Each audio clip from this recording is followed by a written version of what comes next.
Pembongkaran pagar laut di perairan Tanjung Pasir, Tanjung Kait, dan perairan Kronjo, Kabupaten Tangerang, Banten terus dilakukan oleh pihak-pihak terkait, pemirsa.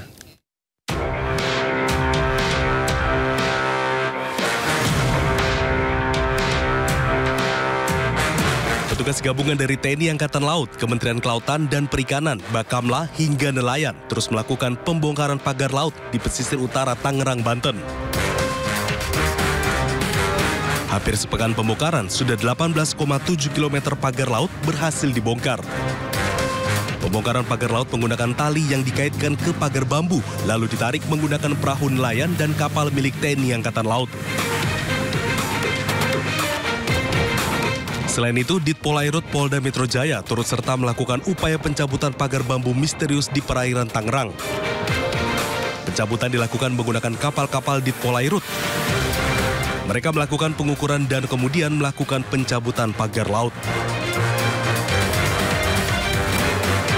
Sebelumnya, Komisi 4 DPR mendesak KKP untuk segera menuntaskan investigasi dan pemeriksaan untuk mengungkap pelaku utama atau pihak yang bertanggung jawab atas pembangunan pagar laut sepanjang 30,16 km di Kabupaten Tangerang.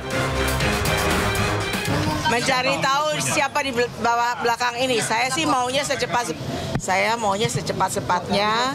Tadi saya minta juga secepat-cepatnya, tapi dari kementerian karena ini terkait dengan kementerian-kementerian atau lembaga-lembaga lain. Jadi kita beri waktulah Pak Menteri, mudah-mudahan secepat-cepatnya bisa untuk kepentingan rakyat juga gitu. Jadi saya rasa nggak perlu tanpa harus dikasih tahu, kita juga menekankan supaya kementerian tidak perlu takut dengan oligarki. Sementara itu, Menteri KKP Sakti Wahyu Trenggono menyampaikan ada sebanyak 196 kasus pelanggaran pemanfaatan ruang laut yang ditangani oleh KKP. Menteri KKP pun berjanji akan segera mengungkap siapa pelaku utama di balik pemasangan pagar laut di Kabupaten Tangerang secepat mungkin. Kita sedang melakukan investigasi juga ke sana. Perlu diketahui sudah 196 kasus sebenarnya. Tapi kan selama ini tidak terekspos oleh media gitu.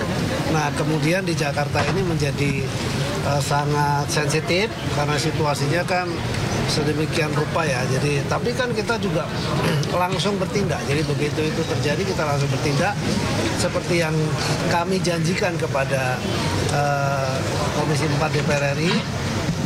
Kita akan secepat mungkin untuk mengungkap sesuai dengan kewenangan kita. Kewenangan kita adalah memeriksa dari aspek administratif. Sampai tadi keluar satu kesimpulan bahwa ada baiknya juga kemudian undang-undang yang berkaitan dengan kelautan ini kemudian dilakukan sinkronisasi. Pemasangan pagar laut di Kabupaten Tangerang, Banten menuai polemik. Pagar laut bambu yang membentang sepanjang 30,16 km ini sebelumnya sudah dilaporkan sejak bulan Agustus 2024 silam. Tim Liputan iNews melaporkan. Menteri ATR BPN Nusron Wahid hari ini memenuhi panggilan Komisi 2 DPR RI terkait kasus pagar laut yang terjadi di sejumlah wilayah di Indonesia. Ya, ini adalah agenda rapatnya pemirsa, di mana Komisi 2 DPR RI memanggil Menteri ATR BPN membahas persoalan tanah dan HGB, kemudian SHM, pagar laut yang ada di Kabupaten Tangerang, Banten. Dalam keterangannya, Menteri Nusron Wahid menyampaikan bahwa Permen nomor 16 tahun 2022 tentang konversi hak guna bangunan, tekanan politiknya ini terlalu berat karena nilai ekonomi yang tinggi. Bahkan Menteri Nusron ini sempat menyebut ada keanehan yang ditemukan terkait adanya pajak bumi dan bangunan di wilayah pesisir pagar laut. Diakui aneh pemirsa. Kemudian Nusron mengatakan pembatalan hak atas tanah kemungkinan akan bertambah selain 50 bidang yang sudah dibatalkan. Permen 16 tahun 2022 ini harus dievaluasi. Pelimpahan kewenangan pemberian hak maupun konversi hak tentang HGB badan hukum kepada Kantah itu memang terlalu berat. Sehingga kita mengambil pemikiran memang dalam waktu singkat ini akan kita limpahkan di wilayah Kanwil sama di pusat saja, di kementerian. Untuk yang pemberian hak HGB mulai 0 sampai 5% mungkin ada di badan hukum, mungkin ada di provinsi. Yang setelah 5 hektar itu sampai 25 ke atas kita ambil ke kementerian. Karena memang sangat berat sekali. Tekanan politiknya HGB itu sangat berat. Apalagi kalau daerah-daerah kota-kota besar yang mempunyai tingkat nilai ekonomi tinggi, pemberian HGB jangankan setengah hektar, jangankan 1-2 hektar, setengah hektar saja. Kalau itu di Jakarta, kawasan-kawasan yang tadi disebut oleh Pak Ketua, itu tekanan politiknya tinggi. Karena Pak, nilai ekonominya juga tinggi. Dan kadang-kadang memang ada kakanta kita yang kuat menghadapi tekanan, ada juga yang tidak kuat menghadapi tekanan. Kami analisis dan kami cocokkan dengan data peta BIG tentang data peta spesial tematik tentang garis pantai. Mana yang ada di garis pantai, mana yang ada di luar garis pantai. Karena kalau yang di luar garis pantai itu tidak bisa disertifikatkan, karena itu namanya masuk dalam Kemen Property atau Kemen Land. Sementara yang masuk di dalam garis pantai itu masuk namanya Private Property. Ini yang bisa disertifikatkan. Yang masuk di Kemen Property tidak bisa kita sertifikatkan. Nah, terus yang masuk di dalam Kemen Property mau tidak mau harus kita batalkan. Yang masuk di Private Property sepanjang prosedurnya benar, bukti juridisnya benar, ya tidak kita batalkan. Yang masuk di dalam garis pantai. Nah, karena itu next selanjutnya, langkah selanjutnya adalah setelah kita cocokkan, ada yang kita batalkan. Ya kan, pembatalan hak atas tanah. Sementara ini yang kita batalkan 50 bidang sementara ini. Ya kan, dari 263 dan 17. Yang kita batalkan 50. Sisanya Pak, sedang berjalan, masih kita on progress, kita cocokkan. Mana yang di dalam garis pantai, mana yang di dalam luar garis pantai. Apakah nambah? Potensinya bisa nambah. Ini kejadian tahun 2021, itu ada program PTSL. Semula yang menerima sertifikat adalah 89 sertifikat hak milik diterbitkan tahun 2021 kepada 67 orang berupa tanah darat perkampungan dengan luas total 11,263 hektar. Ini tahun 2021. Tiba-tiba bulan Juli tahun 2022 terdapat perubahan data pendaftaran tanah yang tidak melalui prosedur kegiatan pendaftaran tanah menjadi penerimanya 11 orang berupa perairan laut, luas totalnya 72,571 hektar. Siapa yang terlibat? Ini sedang diinvestigasi oleh Irjen. Yang kasus ini. Ini petanya Pak, di sini Pak. Jadi dulunya sertifikat awalnya di darat tiba-tiba berubah. Pindah. Jadi saya katakan, saya akui ini ulah oknum internal ATR BPN setempat. Kami sedang usut. Nah, problemnya Pak, kita tidak bisa serta-merta, belum bisa serta-merta membatalkan ini. Kenapa? Kami tidak bisa menggunakan asas contrario actus. Jadi pejabat yang menerbitkan sertifikat atau pejabat yang melakukan administrasi negara tidak bisa mencabut karena contrario actus kita dibatasi oleh PP 18 hanya usia 5 tahun. Kalau yang usianya di bawah 5 tahun kita bisa langsung, kayak kohort saya langsung bisa. Karena kami punya hak contrario actus karena usianya masih di bawah 5 tahun. Tapi yang ini usianya sudah di atas 10 tahun, di atas 5 tahun. Terhadap case ini bagaimana proses pembatalannya? Ini kami sedang melakukan minta fatwa kepada Mahkamah Agung mau konsultasi. Apakah boleh BPN sebagai institusi yang menerbitkan sertifikat itu minta penetapan pengadilan supaya pengadilan memerintahkan ini dibatalkan. Kementerian ATR BPN membatalkan 50 sertifikat hak guna bangunan dan hak milik pagar laut di perairan Kabupaten Tangerang, Banten. Selain itu, kementerian juga menjatuhkan sanksi 8 pejabat ATR buntut dari terbitnya sertifikat pagar laut.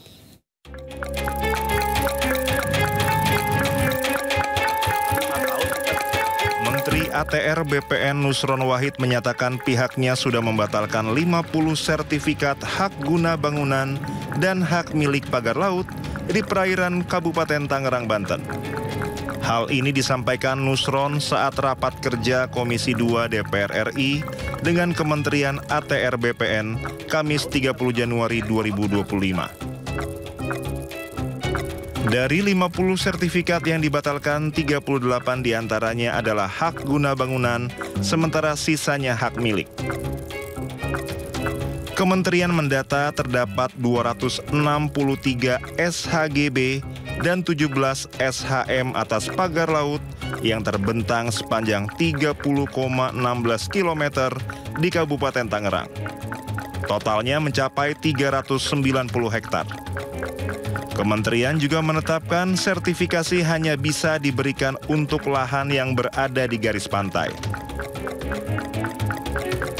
Selain itu, Nusron juga menyatakan pihaknya telah menjatuhkan sanksi terhadap 8 pegawai ATR BPN buntut dari terbitnya sertifikat HGB dan hak milik di perairan Tangerang. Di antara ke-8 nama tersebut yakni mantan Kepala Kantor Pertanahan Kabupaten Tangerang.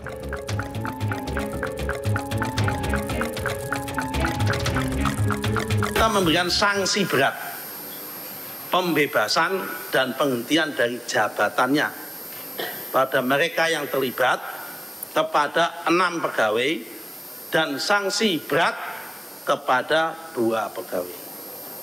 Nah, nama-nama pegawainya siapa saja kami nggak bisa sebut, ya kan? Kami hanya sebut inisial. Yang pertama adalah JS, Kepala Kantor Pertanahan Kabupaten Tangerang pada masa itu. Kemudian SH, ex Kepala Seksi Penetapan Hak dan Pendaftaran. Kemudian ET, ex Kepala Seksi Survei dan Pemetaan. Kemudian WS, Ketua Panitia A. Kemudian YS, Ketua Panitia A.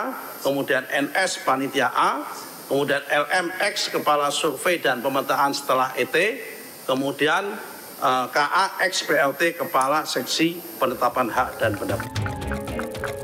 Sanksi berat pun telah dijatuhkan kepada pejabat yang terlibat. Bahkan 6 diantaranya dicopot. Tim Liputan iNews melaporkan.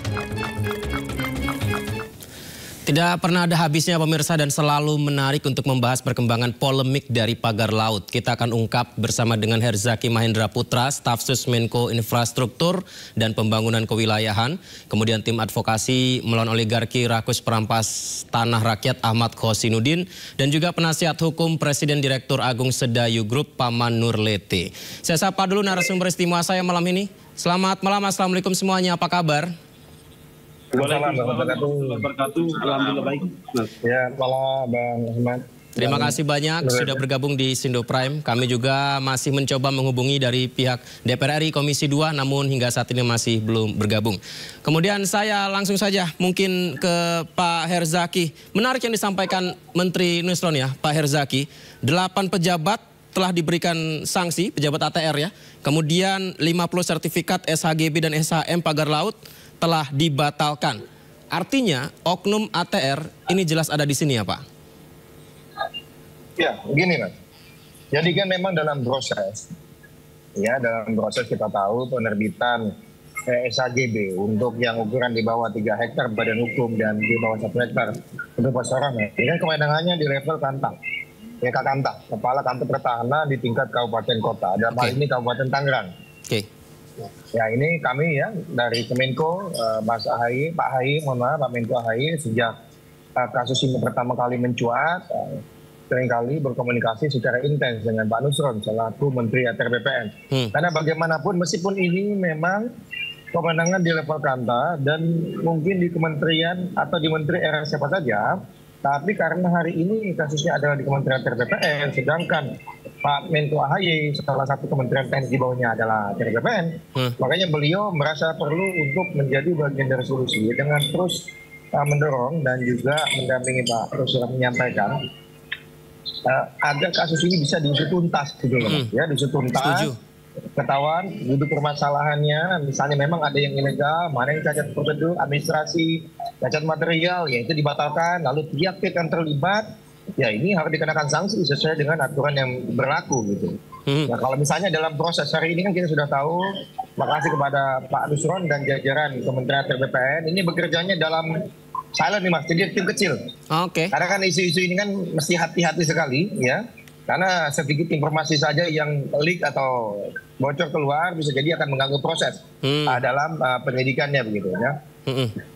Nah itu kemudian akhirnya didapatlah nama-nama tadi Mas gitu. Nah, didapatlah beberapa sertifikat yang kemudian dibatalkan. Kan begitu. Kenapa bisa dibatalkan di level menteri? Ya karena memang sesuai dengan aturan untuk sertifikat atau HGB yang di bawah dari 5 tahun itu bisa dibatalkan di tingkat kementerian. Gitu. Jadi tidak perlu melalui proses pengadilan. Sedangkan kalau di atas 5 tahun itu melalui proses pengadilan. Nah, dan kemudian kita juga tahu hari ini sudah, ya bukan tersangka penal, sudah ada pihak-pihak yang terlibat dari internal ATR BPN. Apakah kemudian ini ada indikasi pidana atau hal-hal lainnya, itu sudah ranah dari APH. Hari ini yang pasti kami dari Kemenko sangat mengapresiasi, ya Pak Menko juga Pak Ahy sangat mengapresiasi secara langsung tadi kepada Pak Nusron dan juga kepada Pak Osi dan jajaran Kementerian ATR BPN yang telah bekerja secara tuntas ini ya, secara serius dalam waktu kurang dari 2 minggu bisa menemukan dan memastikan. Karena ini dokumen petanan ini nggak gampang Mas.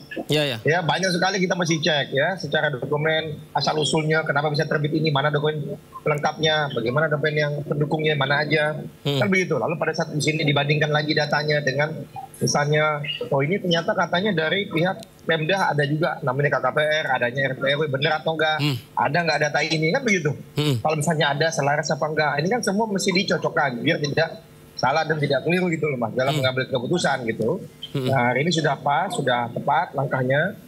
Yang pasti harapannya ini kan juga bisa menjadi titik masuk, ya kan? Nah dari teman-teman ya oknum-oknum yang di kantor itu, kantor BPN Kabupaten Tangerang itu, mungkin nanti bisa ditelusuri lebih lanjut, tepatnya di APH ya, bukan di kami itu.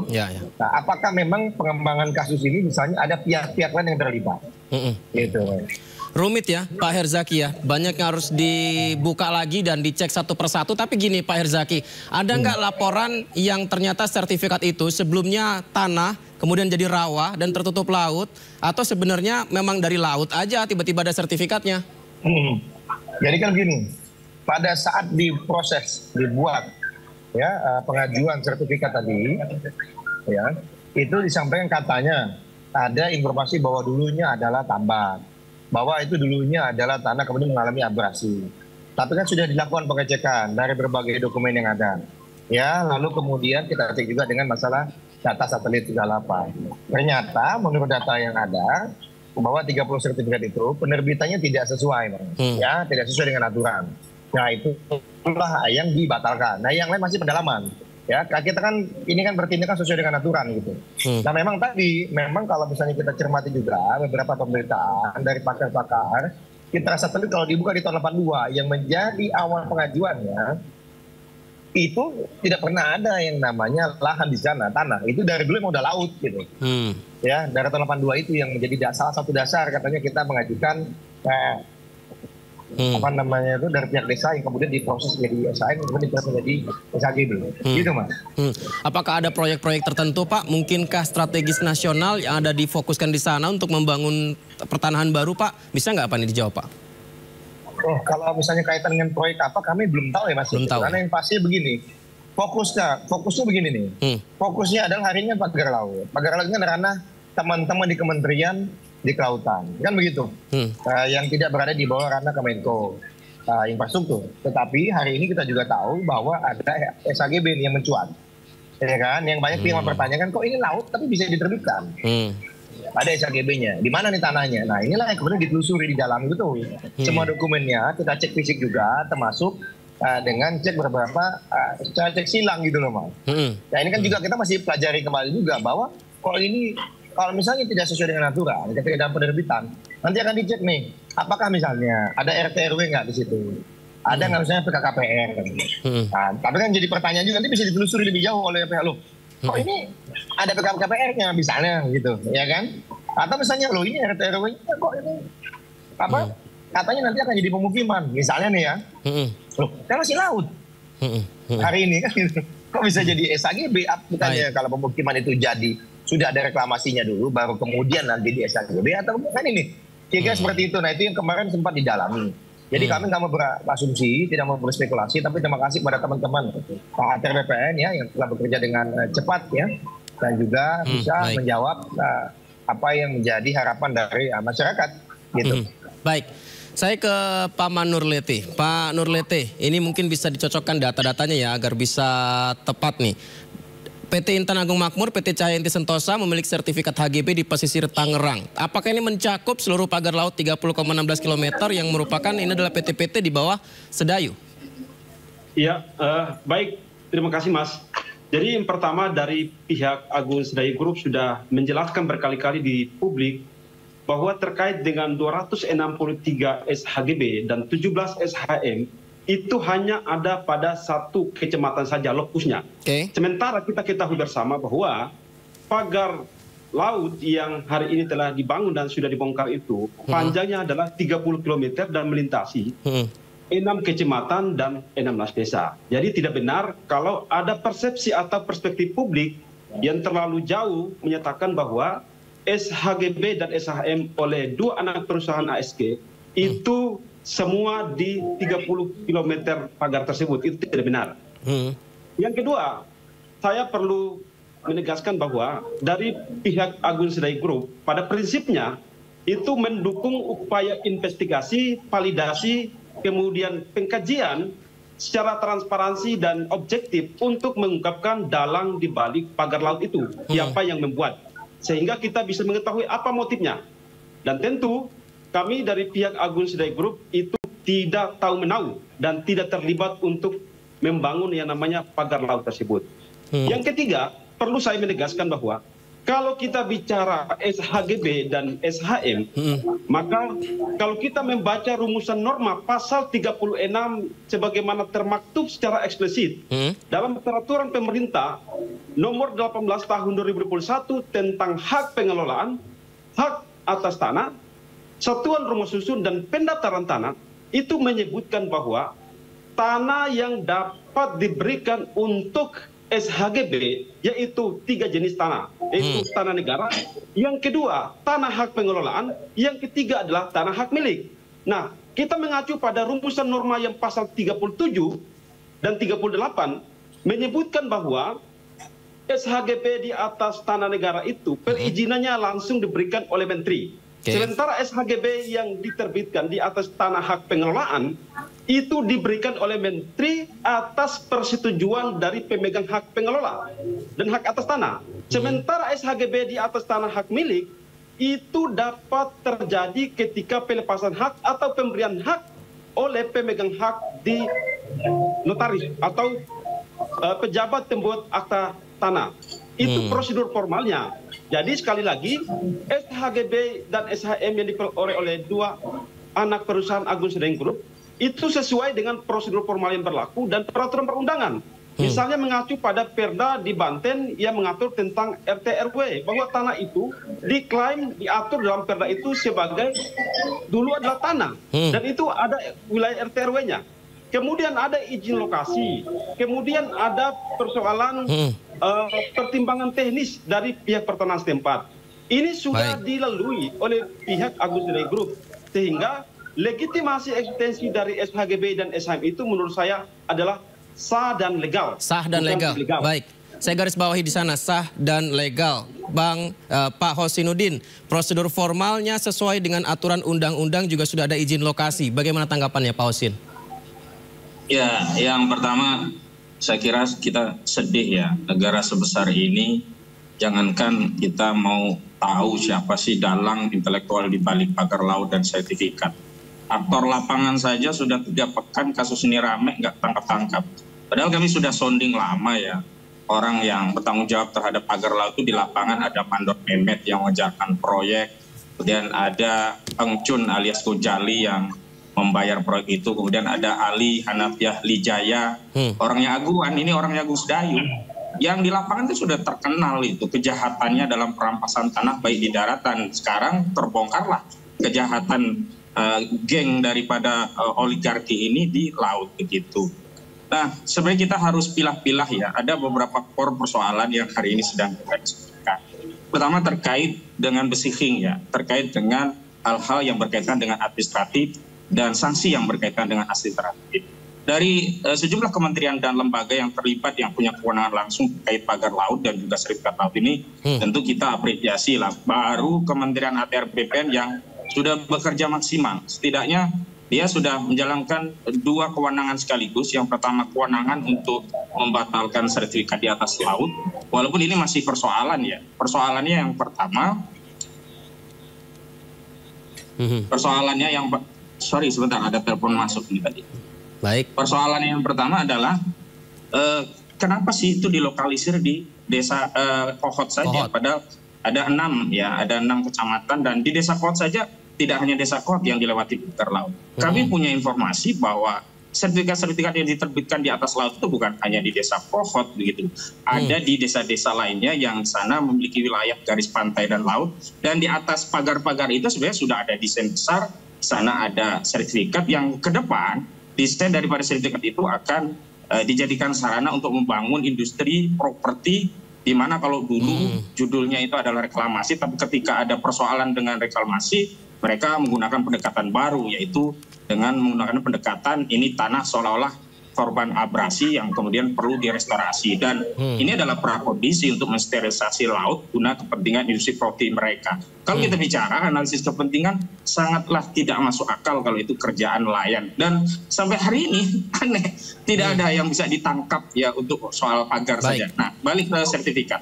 Yang kedua, kita bicara tentang tindak pidananya, dan pidana ini kan ada 2. Kor yang berkaitan dengan tipidum, tindak pidana umum, dan yang kedua kor terkait tindak pidana khusus. Kita apresiasi tindak pidana khusus sudah dimulai dari Kejaksaan Agung RI yang memulai penyelidikan dengan melakukan permintaan dokumen kepada Kepala Desa Kohot Arsin gitu, yang tentu saja kita harapkan ini akan menjadi tindakan lebih lanjut terkait dugaan tindak pidana korupsi yang pasti ini melekat, karena saya bisa pastikan telah terjadi perbuatan melawan hukum atau penyalahgunaan wewenang yang merugikan keuangan negara untuk kepentingan diri sendiri, korporasi, dan ini tentu saja ya berkaitan dengan korporasi yang mendapatkan manfaat dari laut yang kelak akan direstorasi menjadi daratan yang menjadi asas industri properti begitu. Saya sudah sebut ini kaitannya dengan oligarki itu, saya sebut Agung Sedayu yang punya proyek di 2, dan ini sudah menjadi materi muatan kami digugatan perbuatan melawan hukum di Pengadilan Negeri Jakarta Pusat. Ditahan dulu Pak Kosin. Yang kedua tindak pidana umum yang lebih lengkap dialog kita, pas seperti yang Anda sampaikan barusan, kita simak nih Pak Kosin, keterangan dari Presiden Direktur Agung Sedayu Group Nono Sampono terkait kepemilikan sertifikat hak guna bangunan di kawasan pagar laut Tangerang. Kami memiliki sertifikat hak guna bangun. HGB ya? Iya kan? Iya, hak guna bangun. Anak perusahaannya dari dasar daripada itu adalah kita beli dari rakyat masyarakat yang sudah punya sertifikat hak milik. Dan sertifikat hak milik ini telah memiliki alas hak yang namanya girik, dan itu terdaftar di desa. Apalagi diberikan SHM, artinya pihak Badan Pertanahan daerah pun mengakuinya dan memberikan itu. Dan jangan lupa ada persyaratan untuk mendapatkan hak guna bangun. Yang pertama, izin lokasi. Tapi itu laut masalahnya. Iya, bisa terjadi. Jadi, masa hak guna bangunan di laut? Nanti saya jelaskan dulu.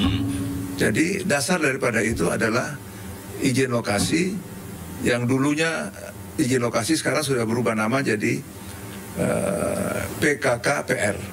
Apa itu? Ya saya baca, maaf saya baca, biar nggak salah. PKKPR itu persetujuan kesesuaian kegiatan pemanfaatan ruang. Nah, itu izin lokasi sudah berubah menjadi nama itu. Yang kedua adalah RT RW dari pemerintah daerah, ya, apakah kabupaten atau provinsi. Dalam hal ini provinsi sudah menentukan bahwa ternyata itu dinyatakan sebagai wilayah darat. Makanya ada dalam RT RW. Itu kenapa dulu darat ya? Dulu darat, sekarang tergenang. Berarti abrasi dong? Ya, abrasi. Abrasinya besar sekali ya? Garis pantai pasti udah mundur. Kalau kita tarik dari tahun 72, itu pasti di situ. Nah, tar dulu. Pertanyaannya adalah, mengapa RT RW masih menempatkan itu sebagai wilayah darat? Baik, maaf Pak Kosin, itu alasan saya memotong tadi pernyataan Anda karena ini disampaikan dari pihak Sedayu bahwa kami membeli HGB dari masyarakat, sertifikat GIRIK terdaftar di desa, artinya pihak Badan Pertanahan Daerah mengakuinya. Bagaimana Pak Kosin? Iya, justru kami melakukan proses mitigasi lapangan dan ditemukan modus operandi pencatutan nama-nama warga untuk dijadikan sertifikat, dan sertifikat itulah yang kemudian dijual belikan, dan layer-layer itu akhirnya sampai juga ke Agung Sedayu. Nah, hasil akhir daripada proses ya ilegal daripada sertifikasi tanah di laut ini akhirnya dikuasai oleh Agung Sedayu. Kalau kita bicara kejahatan, ya Agung Sedayu ini penerima hasil tanah kejahatan begitu dengan beberapa layer-layer, dan ini juga sudah kami sampaikan dalam berbagai forum. Saya contohkan begini ya. Jadi persoalan sertifikat ini tidak hanya di Desa Kohot. Nah, saya khawatir ini hanya dilokalisir di Kohot. Baru saja saya tadi ke Kejaksaan Agung Republik Indonesia untuk menyampaikan temuan dokumen yang dikeluarkan oleh Kepala Desa Kronjo, Kecamatan Kronjo. Ada 17 warga desa yang dicatut namanya untuk permohonan pensertifikatan laut dengan dalih dulu laut itu adalah tambak dan budidaya laut lainnya. Dan saya mau kembali tadi ya, kalau klaimnya itu daratan kena abrasi. Ya di Kohot itu ada kali namanya Cisadani. Dan di Muara Kali Cisadani itu yang terjadi bukan abrasi, sebaliknya ada penumpukan material lumpur tanah yang dibawa oleh sungai, dan itu jadi daratan. Jadi baik Pak Kosin, abrasi itu semuanya bohong aja itu. Dan saya bisa buktikan nanti dalam proses persidangan ya, yang terjadi itu kejahatannya bukan hanya di laut tapi juga di daratan. Bayangkan di daratan itu ada 900 hektar ya, atas nama 3 orang, yang satu Gojali, yang kedua itu namanya Freddy, yang ketiga Henry. Dan ini semua terkait dengan Agung Sedayu. Dan persoalan dengan Agung Sedayu itu sudah jadi rahasia umum. Baik, kami sudah mendapatkan poinnya Pak Kosin. Mungkin kita kasih waktu jawab kepada Pak Nurlete. Ya, baik. Jadi saya sarankan kepada Saudara Ahmad, hendaknya sebagai politisi hukum harus memproduksi narasi yang objektif, tidak perlu sarankan saya lah, jawab saja narasi saya. Anda jangan menjadi provokator untuk kemudian mempropaganda dan memprovokasi publik. Kalau Anda punya fakta-fakta empiris, fakta yuridis dan fakta fisik terkait dengan ilegal atau tidak ilegal, ya terkait dengan SHGB dan kemudian SHM itu, Anda ajukan saja ke pengadilan, karena pengadilan sudah kami ajukan, makanya kami sampaikan di forum ini. Semua orang untuk mencari keadilan. Kalau belum ada putusan pengadilan yang berkekuatan hukum tetap tentang apa yang Anda ajukan sebagai upaya hukum itu, maka Anda jangan menjustis dan memponis bahwa semua itu adalah ilegal dan tidak sah. Itu saya ingatkan kepada Saudara Ahmad. Jadi jangan Anda hanya asal berbicara tanpa referensi yuridis. Saya ajarin Anda untuk menjelaskan tentang apa. Mohon maaf, jangan ajarin saya, silakan sampaikan pandangan Anda ya. Perlu menjelaskan kepada saudara. Saya juga sudah membuktikan di pengadilan. Ya, terhadap peraturan pemerintah nomor 18 tahun 2021 tentang hak pengelolaan hak atas tanah, satuan rumah susun dan formilnya silakan Anda sampaikan, tapi Anda tidak perlu mengajari saya. Silakan sampaikan pandangan Anda. Ini forum untuk menyampaikan pandangan, bukan mengajari sesama advokat. Di atas negara, tanah hak pengelolaan dan tanah hak milik, ya selanjutnya wajib didaftarkan di pertanahan. Dan perlu saudara ingat bahwa Badan Pertanahan itu adalah instansi vertikal kementerian di tingkat kabupaten. Jadi Anda itu jangan mendikte kerja-kerja negara dalam melakukan penyelidikan dan investigasi yang sifatnya adalah transparansi dan objektif. Anda jangan menjadi hakim jalanan untuk memponis dan menjustis semua persoalan ini adalah kejahatan dan tidak benar. Silakan Anda punya bukti-bukti yuridis, bukti empiris maupun bukti fisik lainnya, ajukan ke pengadilan. Jadi kita akan uji, sama halnya sebagaimana saudara dulu pernah membela, Anda punya klien yang mengklaim punya kepemilikan tanah di Agung Sedayu Group, yaitu adalah Budi Arjo dan istri Nurlela. Kan pada fakta empiris, hakim memponis dan memutuskan mereka bersalah dan sudah dipenjarakan. Itu artinya bahwa jangan memperlebar persoalan Budi Arjo. Baik. Pak Nurlete, kita ke kasus mengenai pagar laut di pesisir Tangerang dulu, Pak. Silakan. Kita beri waktu kepada Pak Nurlete, silakan. Yang ketiga, Mohon maaf dibatasi, ini kita tentang sertifikat, jangan diperluas dengan Budi Harjo. Tegaskan lagi, ya, saudara, tolong dengar saya sampaikan dulu. Baik, Pak Nurlete, kita membongkar mafia sertifikat pagar laut dulu ya, Pak. Tentang pagar laut dulu, silakan Pak. Pak Nurlete dilanjutkan. Saya perlu tegaskan lagi, kalau kita menyimak penjelasan Pak Menteri Nusron, bahwa menyatakan kemungkinan besar tanah itu adalah jatuhnya tanah musnah. Kalau kita bicara tentang tanah musnah itu adalah tanah yang berubah bentuk asalnya karena peristiwa alam, sehingga tidak bisa diidentifikasi lagi, maka tidak bisa digunakan, dimanfaatkan, dan difungsikan sebagaimana mestinya. Tetapi perlu kita harus ketahui bersama, berdasarkan Peraturan Menteri Agraria Nomor 3 Tahun 2024 tentang perubahan atas Menteri Agraria Nomor 17 Tahun 2021 tentang tata cara penetapan tanah musnah, pemerintah sebelum menetapkan tanah musnah itu sebagai tanah musnah untuk kepentingan umum memberikan peluang kepada pemegang hak pengelola dan hak milik untuk melakukan yang namanya rekonstruksi dan reklamasi. Nah, jadi tidak otomatis ketika tanah itu dikategori tanah musnah, itu otomatis tidak hangus atau tidak hilang. Yang berikut, yang terakhir saya perlu tegaskan, dan Sandi, bahwa mekanisme penetapan tanah musnah itu dilakukan oleh Kepala Kantor Badan Pertanahan di tingkat kabupaten, dan beliau harus membentuk yang namanya tim penelitian. Tim penelitian ini melakukan namanya verifikasi, validasi, investigasi, kemudian melakukan inventarisasi terhadap titik yang diduga adalah tanah musnah. Kemudian hasil daripada tim peneliti ini, mereka membuat dalam bentuk yang namanya risalah tim penelitian, menyerahkan kepada Kepala Kantor Pertanahan, dan Kepala Kantor Pertanahan punya waktu paling lambat adalah 5 hari untuk membuat pengumuman. Setelah membuat pengumuman, para pemegang hak pengelola itu punya waktu adalah 14 hari untuk memasukkan yang namanya surat pernyataan apakah mereka bersedia tidak melakukan rekonstruksi dan ada surat pernyataan. Kami sudah mendapatkan poinnya. Baik, kita supaya lebih efektif Pak Nurlete ya, saya akan mengajukan pertanyaan kepada Pak Khosin. Artinya apabila syarat dan aturan tersebut sudah disahkan oleh pemerintah pada saat itu, berarti ini kan secara aturan legal. Dijawab setelah jeda. Pak Khosin dan juga Pak Nurlete, kita jeda terlebih dahulu. Membongkar mafia sertifikat pagar laut, siapa di balik ini semua? Kita lanjutkan dialog kita pemirsa. Saya kembali ke Bang Khosinuddin dan juga tadi sudah ada Pak Nurlete ya. Pak Khosinuddin, pertanyaan saya yang juga sempat disampaikan, ini juga ditanyakan dalam podcast yang ditanya kepada Pak Nono Sampono dari Sedayu, dan juga dijelaskan tadi barusan Pak Nurlete. Artinya kan sudah mengikuti aturan prosedur yang disampaikan pemerintah dan juga sudah mendapatkan sertifikatnya. Kalau begitu artinya ini legal dong? Baik, 263 SHGB di atas laut.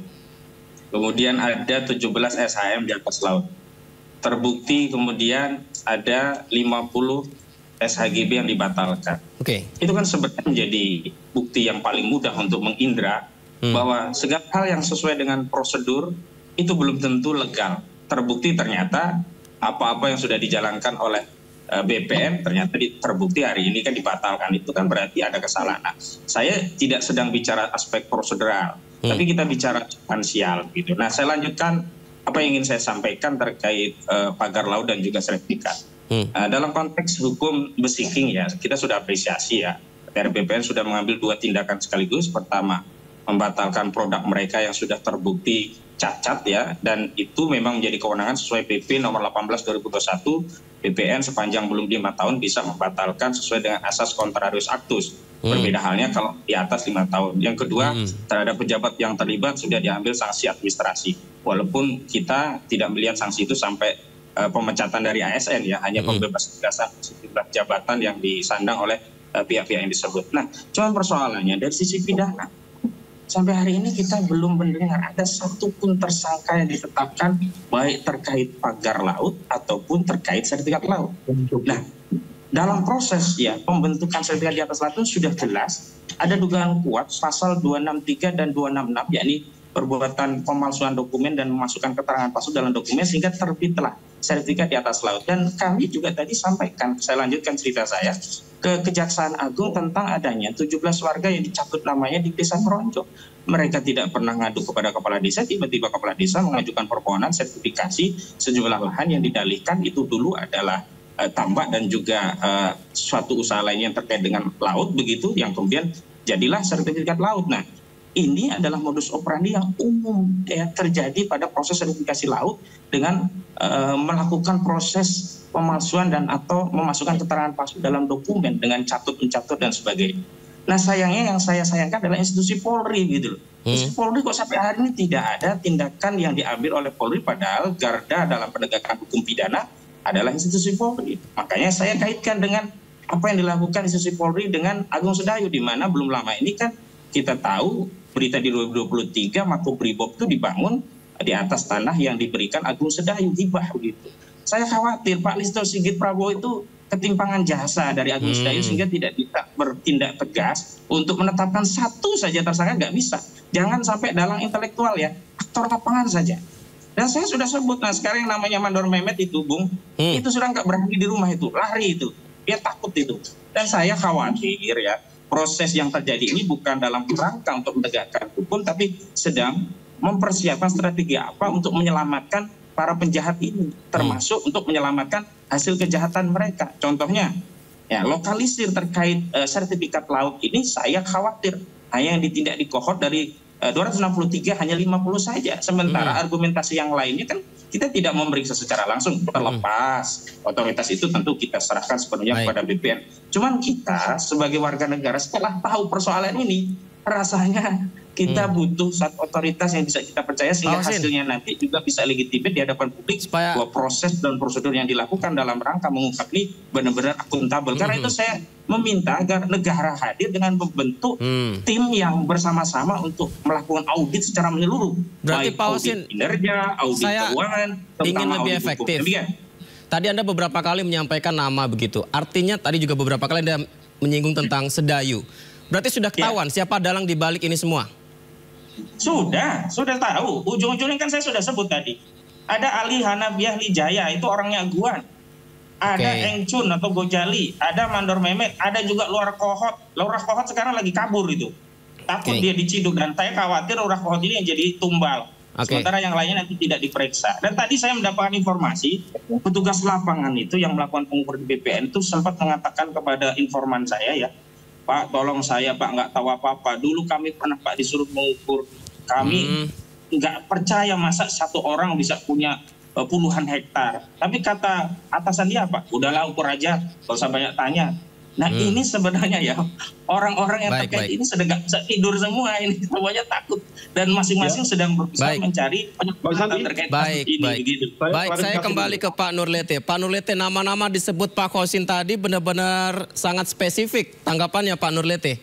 Ya, Bang Sandi, saya perlu sampaikan bahwa mestinya kita ini sebagai praktisi hukum harus membangun satu bangunan argumentasi hukum yang objektif, rasional, dan ilmiah, dan berdasarkan literatur hukum yang sahih. Ya, harus tinjauan dari aspek yuridis normatif, bukan sekedar membangun narasi argumentum ad hominem sebagaimana disampaikan oleh saudara Ahmad. Saya melihat sejauh ini yang bersangkutan tampil di ruang publik itu hanya pandai bertopeng sosial, produksi narasi konfrontatif, manipulatif, provokatif, dan konfrontatif. Itu saudara itu yang hanya Pak Kosinudin, kita kasih waktu Pak Nurlete dulu Pak. Memantik simpati publik bahwa dia adalah pahlawan sosial bagi seluruh rakyat Indonesia dalam memperjuangkan konteks ini. Yang bersangkutan tidak memahami tentang yang namanya aturan yuridis normatif. Tadi saya sudah sebutkan peraturan pemerintah nomor 18 tahun 2021 tentang hak pengelolaan, hak atas tanah, satuan rumah susun dan pendaftaran tanah, itu sudah jelas bahwa hak guna bangunan itu dibangun di atas 3 jenis tanah, yaitu ada tanah negara yang langsung izinnya diberikan oleh menteri, hak pengelolaan yang izin langsung oleh menteri tapi lewat persetujuan pemegang hak pengelola, dan ketiga adalah hak guna bangunan di atas tanah hak milik yang itu terjadi ketika pemberian hak atau terjadi pemberian hak itu dilakukan di bagian notaris. Jadi setelah itu harus didaftarkan di Badan Pertanahan, itu hukumnya wajib. Dan perlu ingat, BPN di tingkat kabupaten kota itu adalah instansi vertikal kementerian di tingkat kabupaten. Jadi kalau kita tidak mempercayai mereka, kita menduga bahwa ada manipulasi, ada skenario, ada kejahatan. Nah kita ini siapa? kita ini harus percaya kepada pemerintah. Jadi pemerintah itu bukan hanya di tingkat kementerian. Kalau apa yang disampaikan oleh para kepala desa misalnya, bahwa masyarakat punya bukti alas hak berupa bukti giring, dan kemudian itu dibawa ke notaris untuk keluarlah akta, dan kemudian didaftarkan ke pemerintah, ini adalah prosedur formal. Kalaupun ada temuan di lapangan bahwa terjadi cacat administrasi sebagaimana disampaikan oleh Pak Menteri, jadi saya tegaskan yang benar itu bahasanya adalah cacat administrasi. Nah, menurut peraturan itu dalam penjelasannya menyebutkan yang dimaksud dengan cacat administrasi itu adalah cacat yuridis, cacat substansi, cacat kewenangan, atau cacat formil. Jadi itu dipahami secara kumulatif, tidak parsial. Itu yang harus saya tegaskan. Yang berikut saya perlu sampaikan Bang Sadi, ya. Apa yang disampaikan Bung Ahmad tadi, kenapa saya katakan bahwa semua itu adalah hanya opini liar dan asumsi, bahkan beliau hanya berhalusinasi untuk menjustifikasi dan memponis semua ini ada kejahatan. Kan pengadilan yang kita mengetahui adalah ibu kota dari kerajaan hukum, tempat untuk semua orang mencari keadilan di sana. Nah, Anda punya bukti-bukti empiris, bukti yuridis, ataupun alat bukti lain yang mendukung, silakan saudara bawanya ke pengadilan. Kita akan uji di sana. Sama halnya seperti yang saya sudah sampaikan tadi. Dulu Saudara Ahmad kan mengklaim bahwa ada kejahatan di ASG dan menyatakan bahwa Anda punya klien itu korban, yaitu Budiarjo dan istrinya Nurlela. Sekali lagi, baik Pak Nurlete, Pak Husnudin, sepertinya baik ditahan dulu Pak. Jadi saya bisa menyatakan bahwa saudara selama ini orientasinya bukan mencari kebenaran. Baik Pak Nurlete, sayang waktu kita terbatas Pak Nurlete, kami sudah mendapat poinnya. Sensasi saja. Ya, kami mendapat poinnya bahwa semua harus dibuktikan dalam persidangan, begitu ya Pak Nurlete ya. Dan Pak Husnudin, baik. Bang Sandi, saya perlu tegaskan lagi ya, bahwa sekali lagi kerja pemerintah, baik itu organ-organ negara, kepolisian, kejaksaan, kemudian misalnya KKP dan instansi-instansi vertikal maupun instansi teknis lainnya, kita ini berbangsa dan bernegara, tidak boleh sebagai warga negara. Baik Pak. Itu menjadi hak terima kasih Pak Nurlete. Terima kasih Pak, saya waktu kita terbatas. Kita akan lanjutkan di part kedua Pak nanti Pak. Terima kasih Pak sudah bergabung Pak. Baik. Baik, terima kasih.